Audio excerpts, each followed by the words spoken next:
E higa gana 2016, Pamela Faith Aoko Omolo nomaki e piny mabor mano mar Malaysia e paw ndeke ma Kuala Lumpur. Osike noyud kod yath mamero ji mong'ere kaka meth.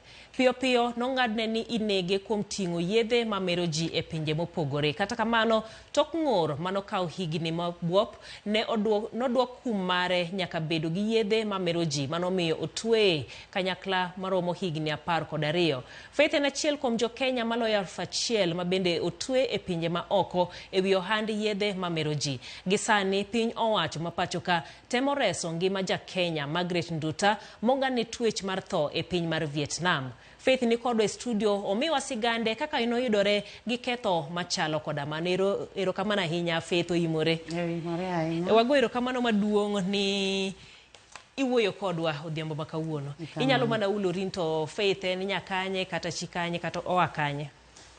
Karawe nyinga iluonga ni Faith Omolo, an anyar soba ma Ruoth Nyasaye oloso ne dak achige Msinaga.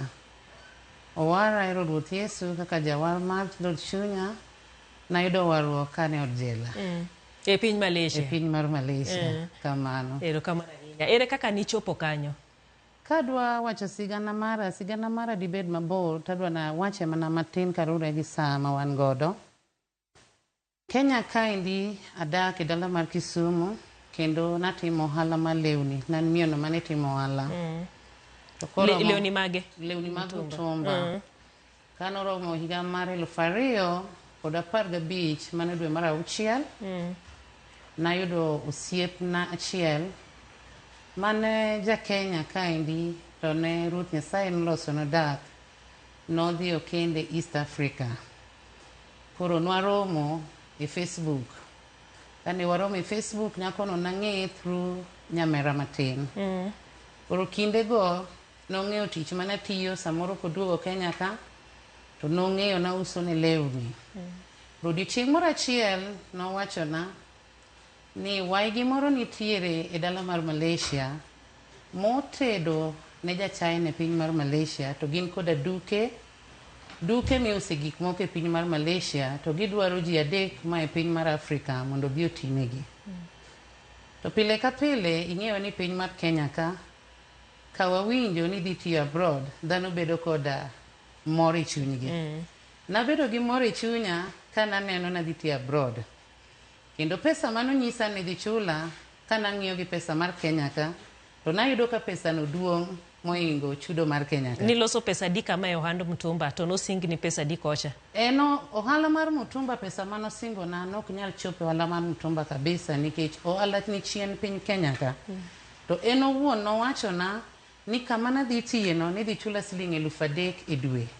Te 3,000 mar pinyno king'iyo piny mar Kenya en karibu 120 mar Kenya ka.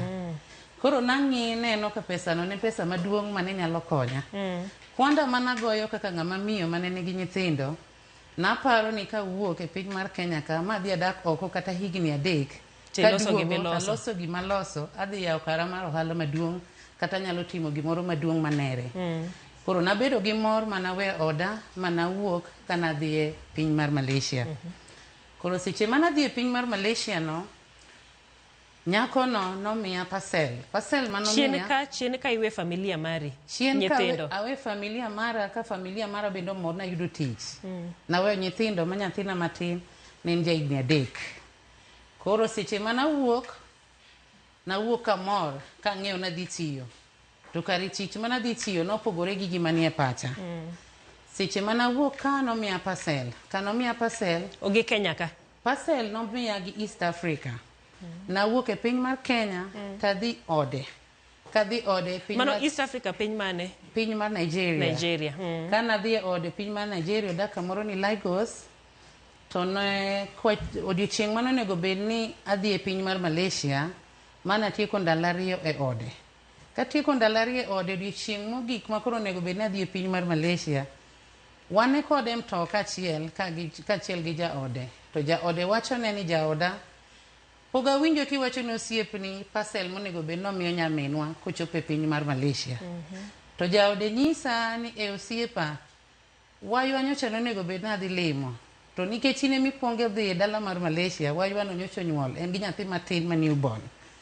Koro idhi Malaysia ni anyiew gik newborn things madwaro ni mondo mi ikone waywa. Mendi ka une yo dhi e airport. Mano yo kwa dhi e airport kodong karibu dakika 15 wachope pab ndege. Koro ambe nikech pacha ne onge gimoro kendo nokanyal paro ni nitiere paro moro amora mane gin koda jogi bende no ka gima gin osiepeni. Gin joma beyo kanane odgi kanyo walemo kata sama nawuok ilemo na ka wuok. Koro naneno ka gin joma beyo. Koro seche mochiegni chopo e airport kana wacho wachno onge pingo moro amora mana nyalo pingo nikech gine jomomiyo yudo tich. Ne gichalo ka agent maker mogole piny mar Kenya kaka tere piny mar abroad mondo mi adhi ati. Koro seche mane wachopo e airport bag ne nitiere manokete boot. Ana wuon kana wuok e piny mar Kenya ka nan koda suitcase mara achiel maduong' koda handbag mara matin moting'o simbe na gi documents meka nikech nang'e nadhi e tich.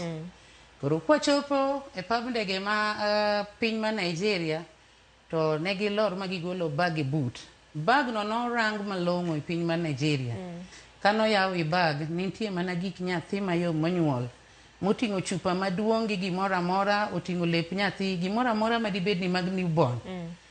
Kendo nachako safar kamor chunya ne mor. Kana chopo e piny mar Malaysia. Mano koro in go sike ariyo, suitcase ni to gima gimi. Suitcase na gi suitcase magimiya ni. Kata sama ni cheko to gichung' kicheko suitcase ni. Magine magikete mesa kama ni icheke ni. Koro kosetiek checking nyaka jogo ne ranga joma ne cheko suitcase go to ging'iyo denda ni to giwacho ni in gi lewni mag newborn mabecho manade nyathi ni en nyathi madhi winjo maber manade. Tamba buonjo kodgi nikech chutha nang'e ni en lep nyithinde momiya na ting'. Pacha onge gimoro amora marach. Koro kachopo e piny mar Malaysia to kochek bag mara nocheke machine. Malaysia gicheko bag diriyo. Icheko bag e machine tichak icheke e mesa machielo. Iyawe kore kigolo gik moko. Koro ka nochek bag na e machine, bag na ne ber. Bag ni be kocheke e machine to bag ni ogolo sound moro mopogore. To kogolo sound moro mopogore to girango wang'a to gitere e mesa.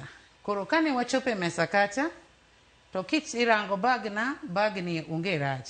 To ka girango bag ni gigolo gimoro amora ma iye. Koro machielo momini. Machielo momiyani to gigolo gik moko te manie iye. Gituoke kende machine mondo dhi opime. Kanogol gimoro amora manie iye, bag ni ne yuak kendo ka golo sound ma light ma red. Manyiso ni nitiere danger. Koro omil ma pogore. Yuak mare no bene buoga. Koro gie seche go ema ne giwuoyo koda to thothne pinyno ok ging'eyo wacho dhok ma kisungu. Ng'enyne ne wuoyo koda gi dhogi. Koro ok nanyal winjo wach gima ne giwachona. To napo ka mwindi moro achiel nobiro ira temochako wuoyo koda gi dho kisungu to penja ni to ne dhi kanye. Tanyise na biro tich e pinyni. Ibiro tiyo tijang'o. Tanyise na biro uso e wholesale machalo kama. Tagolo documents gama ne bag. Tamiye. To kamiyo gi documents to ging'iyo to ginyisa na dieri dukni gi nitie 4 kaka iwacho ni. To wuon gi bende en ja China ma pinyni. To wuon gi pogne wawinjo ga ni kawo ja Afrika kowuok oko biro ndiko tich ka. Mar ariyo kata ja ode ok en ja Afrika. Ng'ama wacho ni ja ode Afrika tanyise ni agent mano yudo na tich mondo mi adhi ati e pinyni. Koro ginyisa to agent no ni kanye. Takawo namba tamiyogi. Koro ka simo yuak mano pok gi golo gimoro amora e bag. Ka simo yuak mondo mi gigoche ne nyako no, jal mano ora kowuok e pinyni, to nomako simo piyo piyo nikech chal ka gima ne ging'iyo sa mana dhi chopo gode piny cha.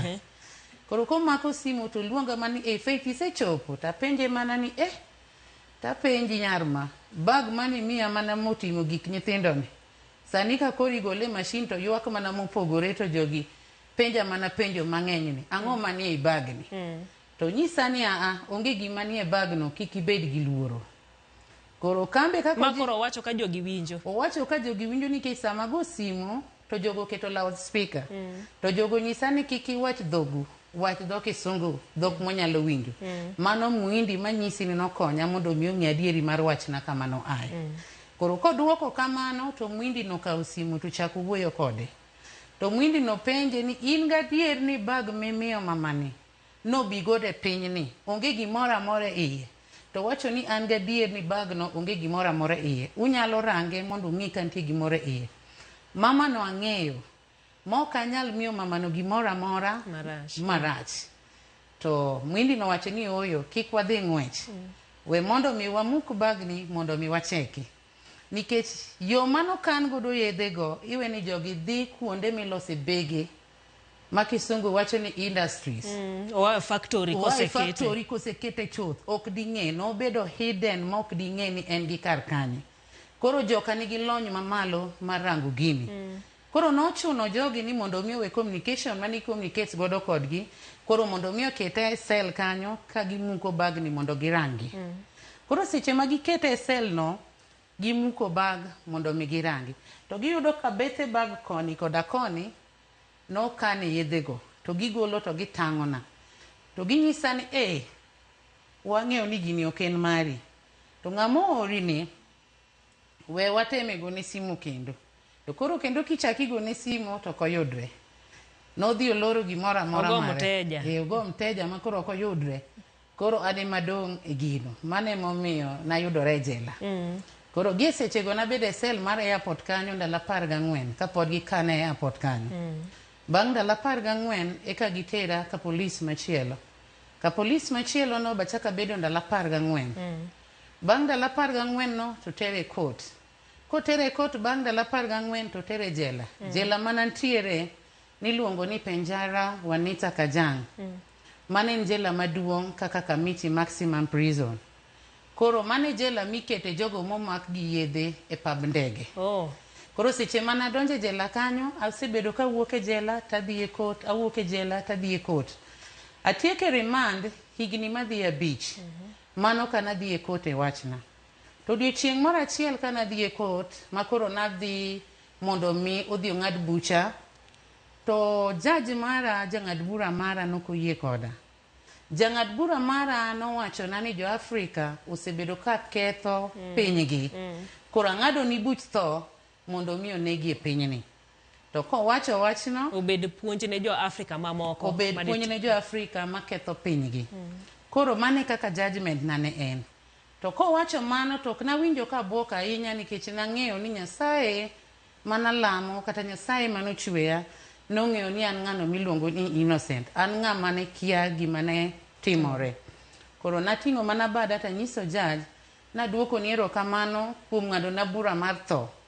To judge nopenja diriyo ni iwacho nang'o mokawinji malong'o. Tanyise nadwa mana goni erokamano kuom ng'ado na bura mar tho. Koro nawuok e court kanyo kachaka dok e jela. Koro sama nadok e jela ni abet e jela kanyo kapod aparo gima datim. Communication noduogo bedo gi familia mara ka familia mara ywak kaka nong'adna bura mar tho. Nikech ne en wach malich ahinya mana kaka nomakini koro nigochonegi. Sama nomakano nagochonegi mano odiochieng' manomakano be ne en wach matek kuomgi kabisa. Koro negisiko ka gijiwa nikech neging'eyo ni nomaka e gima nokatim. Koro pachgi duto negijiwa kendo negiketo geno nadhi duogo. Koro sama ne koro pachgi noduogo lokore en sama nong'adni bura mar thoni. Mana kaka sani neno kaka familia man dota ywak ni. Mane kaka familia mara ne ywak. An sama go simo to gi ywaga. To koro wapenji ne en koro nong'adni buch tho. Sani intiere kende ngima ang'o manotimore? Resruok no akanye. Bang' ka nong'adna buch tho to Nyasaye nodhi okonya mana dhi atimo gimoro miluongo na appeal. Koro kana setimo gimoro miluongo na appeal kanyo abedo kadhi e court kuom higni madhi 3. Kadhi e court aduogo, adhi e court aduogo. Piny mar Malaysia kaponi i appeal case mari nitiere court of appeal moting'o judge 3. Judge 3 mano ja China, ja Malaysia kod ja India. Koro kin judge 3 gi ja India ne ni kora, ja China ne ni kora, ja Malaysia malayuni ne onge kora kabisa.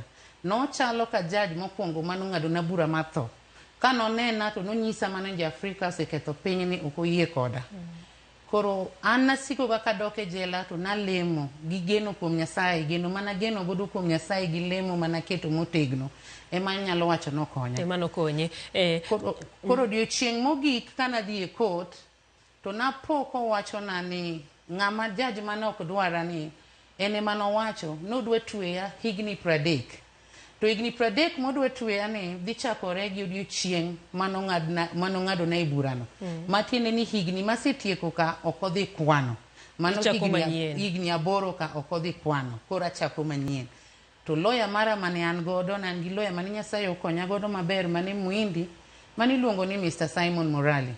Lawyer ni emano dhi monyise ni kapo ni do ng'adna higni 30 go to maka noweya mondo adogi e buch tho nikech an innocent. To nopenjo lawyer nang'o momiyo lawyer wacho ni an innocent. To lawyer nonyise ni gimomiyo wacho ni an innocent wanyalo ng'iyo CCTV kaka nochakore gi kaka kiondko nogoye seche manomake. Ng'amo timo gimoro inyalo neno. Koro weche mane lawyer nowacho nodhi omako chunyi. Ochako postpone bucha chaka dok.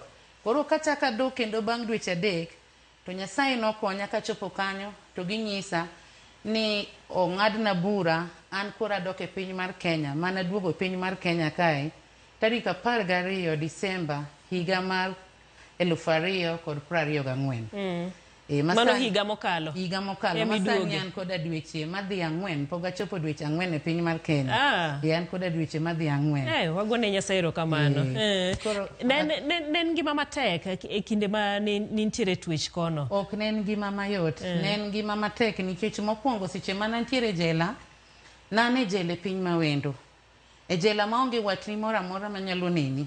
In ng'ata achiel to ng'adni buch tho to in e piny mawendo. Nikech iwacho ni jo Afrika kia ni ng'enye matimo tijego eko, ni romo gi jo Kenya moko e jela kono? Na yudo jo Kenya moko e jela, kendo nitiere jo Kenya manobiro bang'a e jela.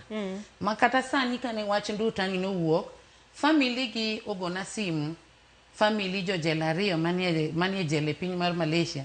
Ka ywakna malich ahinya ni Faith, wawinjo ni duoko nduta e jela ma piny Kenya. Kiyie konywa mondo wambe oduokwa udhi otwe e jela mar piny Kenya. To ka penjogi ni wachni wakane, ginyisa ni family gi mane jela ma piny ka emo wacho ni nduta duoge piny mar Kenya mondo mi ayie akonygi. Koro jo jela ma nayudo kucho nitiere jo Kenya, gino timore Kenya ka ok en gima wendo. To nyalo bedo wendo nikech koso lony kata koso ng'eyo. Jo jela ng'eny mantiere oko. Jo Kenya mantiere oko e jela ng'eny ahinya. To sana otimore ne joma mine kata nyithindo manyiri matindo. Ka wuoyo kuom nyithindo manyiri matindo, mago ages machakre 18 and above. Nikech nyithindo manyiri gi otieko skul to samoro onge pesa modhi godo e university. Kata otieko skul to onge pesa modhi godo kata oyud godo tich moro amora.